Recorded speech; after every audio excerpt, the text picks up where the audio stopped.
Good evening. It is time for today's tax talk. It is Tuesday, September 27th, the year of our Lord 2022. I've been warning people about the crackdown coming for crypto, that they're going to come after people, not only the IRS, but the federal government, right? That they're coming after them. Anyway, that's what we're going to talk about today. Won't you join us? Good evening.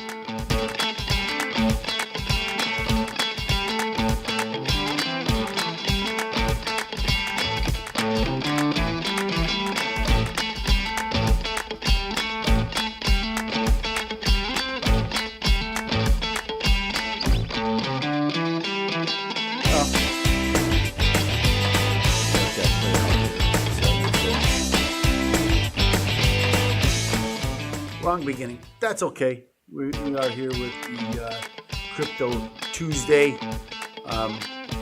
There's lots going on. Did it again. Now it's got to go down to that.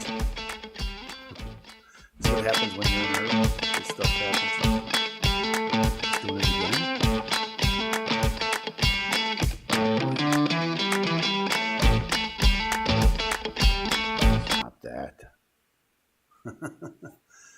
That's what happens when you produce your own show. Anyway, it's Crypto Tuesday. I've been telling you that things are happening, that the federal government and the state government, law enforcement is coming after people now, and this is what's happening. But I don't have a lot of time this evening. It is after all my 25th wedding anniversary, and I got to get back to my wife. So let's get right down to it.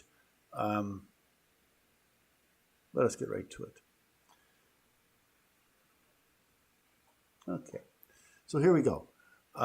This is our want. We already start with the markets at coinflip.tech. We see that today it's kind of looked like it went up all day and came back down to where it was.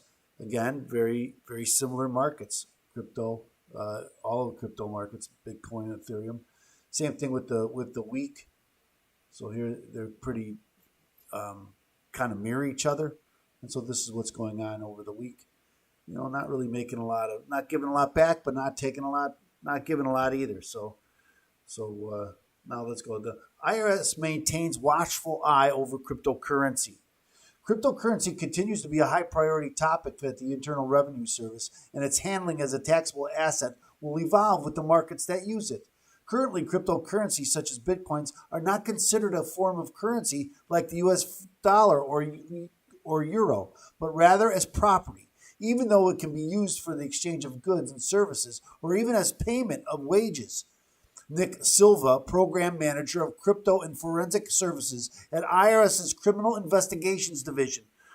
That's why I'm pointing this out, the Criminal Investigations Division. So not the IRS, regular, the Criminal Investigation Divisions, explained during a July 26th session of the IRS Tax Forum. The gain or loss on the sale is treated similar to the sale of or an exchange of securities, even though they tell you it's not a security. But then we have a story here about the AGs throughout the nation are going after some of these brokers because they're not treating it as a security. And that's another problem. Basis is a fair market value of the date it's received, and the values are subject to information reporting to the IRS, most likely reported on Form 1099-K. Now, used to be, I think they're going to go to 1099-Bs now, actually, not the 1099-Ks. That's the way it always was. But they're going because they're treating them as brokers, and now they're going to be on the 1099-B. And this caused a lot of problems with the 1099-K. He also noted that the receipt of virtual currency as a payment for goods or services is includable in income as it at its fair market value on the date it is received, and when it is used to pay wages, the value of the date of the transaction is subject to tax withholding. Silva took the opportunity to remind forum participants that as January 1st, 2023, people will be required to report the receipt of digital assets in that are valued at more than $10,000 in one or more transactions.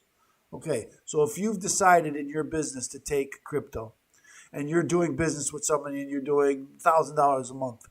Well, by the end of the year, you've done more than $10,000. You have to report that to the IRS. Well, don't I have to report as income? Yes, it's income. But you also have to report that you accepted $10,000 in crypto. Another reporting requirement, an additional reporting requirement. Silva added that this is going to change the crypto landscape as it is expected to generate a lot more reporting. This is the goal of the IRS, that every transaction we do will be reported to the IRS. Silva offered some possible insight as to why cryptocurrencies are treated as assets rather than currencies. And part of the reason may be to do with how Bitcoins and other cryptocurrencies are used. He pointed out that one of the biggest names to accept Bitcoin as payment for a good or service is Tesla, although other companies such as Amazon and Expedia are also accepted. And while Papa John's made headlines for accepting Bitcoin for a pizza, the nature of Bitcoin transactions could limit its use as a currency, at least under current circumstances. I think the use of it for everyday stuff is not really there, Silva said. For a big ticket item like a car that is not an everyday purchase, the transaction makes more sense. But for a cup of coffee at Starbucks, the amount of time it takes to transact and then convert over to the local currency, it's just not convenient, he said, noting that a single Bitcoin transaction can take about 10 minutes to process. It's easier just to pay with dollars or cash. So there are the struggles still with accepting Bitcoin. The glimpse into enforcement. That still does not take away from Bitcoin's appeal, Silva continued, noting its anonymity, easy of sending money overseas, and features that enhance the security of transactions.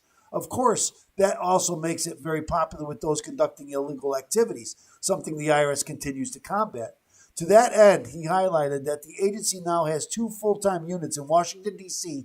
and Los Angeles focused on cybercrime, including the use of cryptocurrency for the use of illegal activities, because they don't use dollars in illegal activities, do they? Silva, who works out of the headquarters section in D.C. office, offered a window into some of the work that his unit does. We coordinate multi-jurisdictional investigations and assist with policy and procedures. Anything we can do to assist agents, he said. We also have undercover storefront and undercover agents that we back up with our monitors. We have CIS agents, confidential informants, which they support us on all of our data recovery efforts with these types of cases. And we have our CSU, which really supports almost all of our high-level investigations in CI, the Criminal Investigations Unit. He did note one of the top priorities in his office is investigative projects around virtual currency tax fraud, with an eye on the use of virtual currency when it comes to tax evasion, employment tax, and other areas where virtual currency could be an enabler for tax fraud. This is in addition to the work the agency does in investigating and prosecuting crime on the dark web and places that use virtual currency to facilitate fraud and other illegal activities.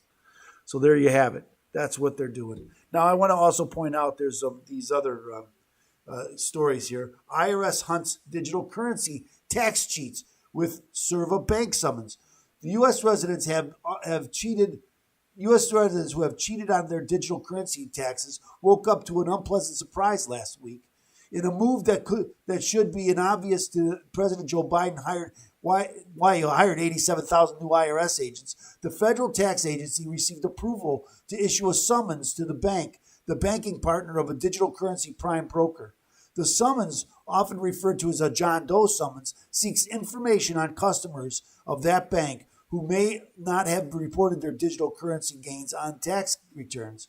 The IRS received authorizations to issue the summons to help it identify U.S. users who conducted $20,000 or more transactions between 2016 and 2021. And now that's with the 1099K. Right now it's only 600. That means all but the smallest traders will be caught in the dragnet. Damian Williams, U.S. Attorney for the Southern District of New York, said that taxpayers are required to truthfully report their tax liabilities on their returns, and liabilities that arise from cryptocurrency transactions are not exempt. As Bitcoin maximalists, those who don't pay their taxes lose in the long run. Like Sailor, many involved with Bitcoin and other digital currency have mistakenly bought into the narrative that these assets are beyond the reach of governments and the so-called cryptocurrencies can't be traced. In reality, nothing could be further from the truth, as well as having the power to legally summon information related to the identity of exchange users, as the IRS has done in this case. Digital currencies operating on public blockchains leave time-stamped transactions for all to see and follow. Even those who use coin mixers and flip between digital currencies using techniques like atomic swaps cannot evade the law forever. With every passing year, blockchain analytics tools become more powerful, and governments figure out how to apply the law in a new asset class. In very short order, those who listen to the likes of Corba and other crypto anarchists who mistook Bitcoin for a tool to usher in disorder will pay a steep price. It won't be long before the exchanges that wish to stay in business and leverage and serve large markets above all else hand over the information requested or face extinction, like Swiss bank accounts. Whatever your politics and your beliefs about this situation, it is a reality, and there's no escaping it. Bitcoin's inventor has been warned about this for years, yet few have listened. Everyone who seeks to evade taxes and use Bitcoin for illicit purposes have made a grave error and will soon pay the piper. So that's what I'm telling you. They're coming after it. Here's a story about the FBI misled judge who signed warrant for Beverly Hills seizure. Now, this doesn't include cryptocurrency, but it's very similar to what they just did with that John Doe warrant. That they had a safe deposit box company that they thought people that did illegal transactions put their ill-gotten gains. So the FBI got a warrant and went in and took all. They confiscated all of the assets in those bank deposit boxes. And they said that and they confiscated it without a warrant. Now they're fighting back on that one, but we'll see what happens there. And then this one, 8 states sue crypto lender Nixo over security sales and misleading marketing, because they're saying, hey, the New York Attorney General is suing crypto country, alleging that the company misled customers by saying it was registered to sell securities and commodities, and that it wasn't approved to offer services like earn interest product that promised returns on deposited cryptos. So those companies didn't know what the rules were. There were no rules, but now they're going back and going after them, saying, well, there should have been rules, and you've committed a crime. So this is what's happening. I've always said they're coming after you. That's nothing you can do about it. Well, there is things you can do about it. You can protect yourself, and that's what we do at Open Tax Advocates. We protect people. We help them protect themselves. Well, you follow the rules, but you don't even know what the rules are sometimes, do you?